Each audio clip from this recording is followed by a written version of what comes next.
It's been an interesting week because the the UK tour has been going really, really well, being well received wherever I go. Scotland, and all the way through England, Wales, Cardiff, Swansea.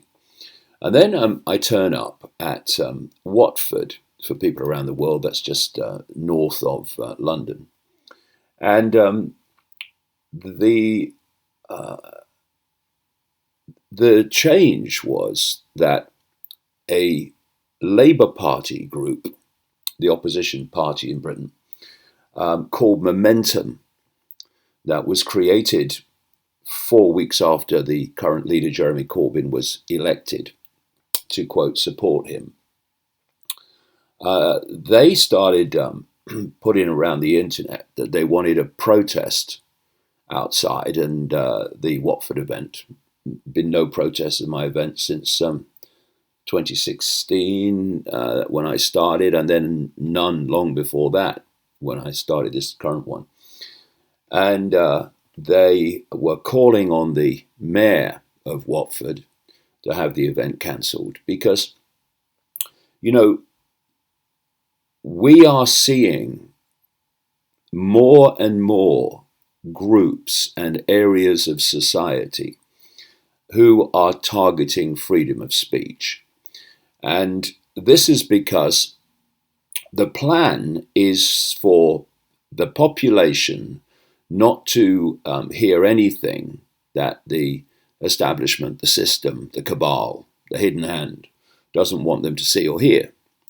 And therefore, freedom of speech has to be destroyed because while freedom of speech exists, they cannot be a situation where the control of information and opinion and view is such that people only hear and see what the system wants them to hear and see.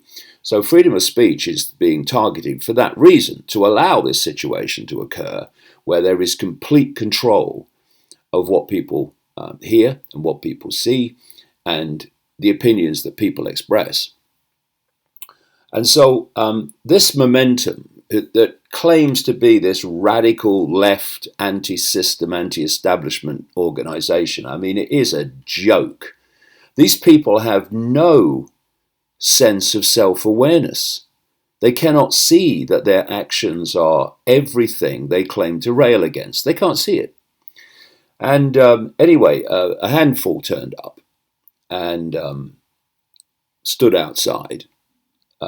Momentum against fascism. Well, funnily enough, so am I. And fascism involves every time the deletion of freedom of speech. You see, these are the ironies these people can't grasp because they're so far up their own backside they can't see anything except their own self-importance and their own self-purity. But anyway, a couple of people, at least a couple of people came in. It was a fantastic night, really big audience in a big arena. And you know, as usual, I was talking about the fact that you know, to judge anything by race is ridiculous because we're all one consciousness having different experiences. But one of these people was from the Jewish Chronicle. I've not seen his report yet, but I can imagine another work of fiction. But there was one in there I now see from a group called, well, they call it Hope Not Hate. I call it Hate Not Hope because that's what it is. Where, you know, these people that talk about being anti-hate with hatred absolutely exploding from their faces. Well, it's one of those groups. So they've done a report. You'll see it on the website. They've done a report on what I said, and it is, I mean, it's laughable, the misrepresentation of what I said. People who were there, and there was a lot of people there, when they read that report, they are going to be shocked that anyone could be so unbelievably mendacious.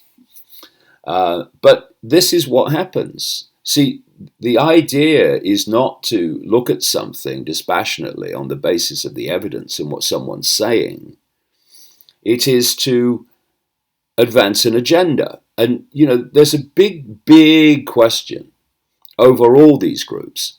Momentum, hate not hope, the campaign against anti-Semitism, which is chaired by a guy who sits on the board of something called the Jewish National Fund, which buys up land in Israel and then only allows Jewish people to live on that land. That's apartheid by anybody's standards. But of course, he calls everyone else racist while sitting on the board of that organization, which is extraordinary. But it's not really, because of the lack of self-awareness and the unbelievable hypocrisy. But you look at these groups, and we come back to this question, which is a really telling question, or almost however you use it, and that's who benefits. Who benefits from these groups targeting people's freedom of speech so they cannot communicate information that's outside of the mainstream? Well, of course, that which wants to control information benefits. So one of two things is going on here, and actually both are going on. One is that these groups are overwhelmingly populated by idiots who have no capacity for free thought and are consumed, ironically, by race and an obsession with race. And on the other side, you will have some who know exactly what they're doing in terms of targeting people to silence them because they don't want that information circulating. But what I've found very interesting and very, very encouraging is when this Momentum group on the internet was basically libeling me, they lying about me. There was a big reaction the other way saying, "What are you talking about?" And so we are making progress. But I think now I've reached such a point from the systems point of view of successfully communicating information and people becoming aware of things that they weren't aware of before, that they are going to throw the kitchen sink at me, right? And they're going to try to shut my events down. And it's going to be done through these anti-hate groups that are basically full of hatred. And the idea of the anti-hate groups is to get people to hate me and hate any of their targets. But you see, they have a big problem with me because I'm not screaming on about this race or that race. I'm dealing in facts of what had happening, which can be supported by evidence. And also they have a problem because I'm saying race is ridiculous. It's just an experience. To self-identify with race is ridiculous. It's just confirmation of a misunderstanding of reality. So they have a big problem because they're trying to get people to hate someone who is saying, look, the answer is to love each other.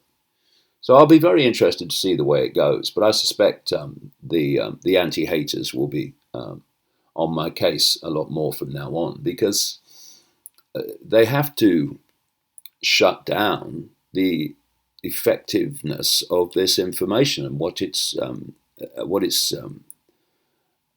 effect it's having on people around the world who are saying, hold on a minute, this makes more sense than what I've been told before. And therefore they need to shut it down. But anyway, one of the other things it's doing is pulling these people into the public arena in their true glory in terms of what they're really about, which is destroying freedom of speech.